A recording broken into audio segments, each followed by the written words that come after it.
আজকে এখন আমরা জেনে নেব কিভাবে আজকের দিনটা তোমার ভালো যাবে বা কীরকম খারাপ যাবে সেটা আমরা কিভাবে সংখ্যাতত্ত্বের মাধ্যমে জানতে পারি। প্রথমত ধরো আজকের ডেট অফ বার্থ হচ্ছে, তার আগে দেখে নিই। ধরো কোনো ব্যক্তি 30শে এপ্রিল 1980 সালে জন্মগ্রহণ করেছে। এবারে আজকের দিনটা তার কীরকম যাবে সেটা যদি সে জানতে চায়, তাহলে সেক্ষেত্রে আজকের দিন হচ্ছে তারিখ তোমার 5ই মে 2026। এবারে এই যে প্রথম যে তারিখটা আমাদের যেই ডেটে তার কোনো ব্যক্তির জন্ম হয়েছে সেই দিনের তারিখটা কি ছিল সেটা নিতে হবে। সেটা হচ্ছে 30 এবং মাস কি ছিল 4, এবং তুমি বর্তমানে কোন 2026 সালের 5ই মে জানতে চাইছো, তাহলে 2026 সাল বর্তমান যে সালটা সেটা তোমাকে যোগ করতে হবে, তার সাথে কি দিন মানে কত তারিখ এবং কি মাস সেটাকে যোগ করতে হবে। সবগুলোকে নিয়ে তোমার একসাথে যোগ করলে দাঁড়াবে হচ্ছে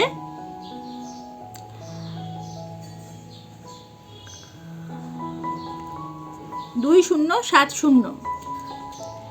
ঠিক আছে, 2070। এবার এটাকে সিঙ্গেল ডিজিটে নিয়ে আসতে হবে। তাহলে কি দাঁড়াচ্ছে 2070, এটাকে যোগ করলে দাঁড়াচ্ছে 9। তাহলে এই 9 সংখ্যাটি হলো একক সংখ্যা, যা নির্দেশ করছে 2026 সালের মানে আজকের যে দিনটি অর্থাৎ 5 মে, এই তারিখটা তোমার জন্য কীরকম যাবে। এর যে বিভিন্ন প্ল্যানেটের সম্বন্ধে যাবতীয় ইনফরমেশান সেগুলো আমি তোমাদেরকে দিয়ে দিচ্ছি। এর সাথে তোমরা নিজেরাই তোমাদের ডেট অফ বার্থের সাথে তোমার বর্তমান দিনটিকে মিলিয়ে যোগ করে তোমরা নিজেরাই দেখে নিতে পারো যে প্রত্যেকটা দিন তোমাদের জন্য ভালো না খারাপ কীরকম যেতে পারে। প্রতিদিনের ফলাদেশের যে টেবিল সেটা নিয়ে আজকে তোমাদের পরপর গ্রহগুলো জানাচ্ছি।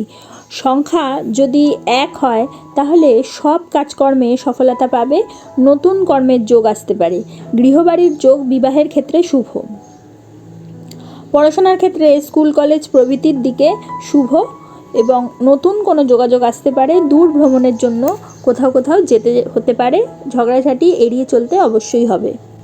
সংখ্যা যদি 2 বেরোয় তাহলে মানসিক যন্ত্রণা বৃদ্ধি পাবে, শরীর স্বাস্থ্য খারাপ যেতে পারে, হঠাৎ করে বাড়ি ফিরে আসতে হতে পারে বাইরে যদি থাকো। এই দিনটি মিলেমিশে কাজকর্ম অবশ্যই যদি করতে পারো তাহলে তোমার ভালো হবে। বিশেষ করে যাদের সংখ্যা 2 তাদেরকে বললাম। 3 যদি বেরোয় তাহলে তোমার পক্ষে শুভ থাকবে। যাদের সংখ্যা 3 বেরোচ্ছে তোমাদের অনেক দিনের মনের আশা পূরণ হতে পারে, কাজে সফলতা আসবে, নতুন কাজকর্ম শুরু করতে পারো, ব্যবসার দিক থেকে শুভ দিনটি অবশ্যই বলা যায়। সংখ্যা যদি 4 হয় তাহলে তোমার এই দিনটি অনেক চাপের মধ্যে থাকতে হতে পারে, সরকারি কাজকর্মের দিক থেকে নানা বাধাবিঘ্ন থাকবে। যারা সরকারি কাজকর্ম করো কোনো অশুভ ঘটনা ঘটতে পারে, কাজকর্মের মধ্যে জড়তা থাকবে, ঠিকমতো করে সেই কাজটি করে উঠতে পারবে না, তাই সাবধানে কাজকর্ম অবশ্যই করা প্রয়োজন। মালিকের সাথে বা তোমার ওপরে যে আছে তার সাথে বিবাদ বাঁধতে পারে, স্বাস্থ্য ভালো যাবে না। সংখ্যা যদি 5 হয় তাহলে নতুন কাজকর্ম শুরু করতে পারো, নতুন ব্যবসা, যারা সিনেমা সংস্কৃতির সাথে কাজকর্ম করছো তাদের দিনটি কিন্তু বিশেষভাবে শুভ বলা যাবে। কর্মের নতুন যোগাযোগ হতে পারে, সন্তানদের ক্ষেত্রে ভালো, নারীর প্রতি আসক্তি বাড়তে পারে, শরীর স্বাস্থ্য ভালো যাবে, মামলা মোকদ্দমায় ভালো ফল পাবে কারণ মোকদ্দমা তোমার পক্ষে থাকবে, বিদেশ যাত্রা হতে পারে। সংখ্যা যদি 6 বেরোয় তাহলে ব্যবসায় লাভ হবে এবং হঠাৎ প্রাপ্তিযোগ বোঝাচ্ছে, নতুন বন্ধু লাভ হতে পারে, প্রেম ভালোবাসার ক্ষেত্রে কিন্তু শুভ দিন, আশা আকাঙ্ক্ষা পূর্ণ হতে পারে, গৃহে কোনো নতুন শুভ অনুষ্ঠান হতে পারে, পারিবারিক কারণে ব্যয় বৃদ্ধি হতে পারে, কোনো অতিথির খবর তোমাকে কষ্ট দিতে পারে। সংখ্যা যদি 7 হয় তাহলে মানসিক চিন্তা বাড়বে, কোনো কাজের সমাধান হতে চাইবে না, সমস্যা বৃদ্ধি পাবে, হঠাৎ কোথাও যেতে হতে পারে, নতুন কাজকর্ম শুরু করতে পারো। এই দিনটি তোমার জন্য কিন্তু নতুন কাজ শুরু করলেও শুভ হবে না।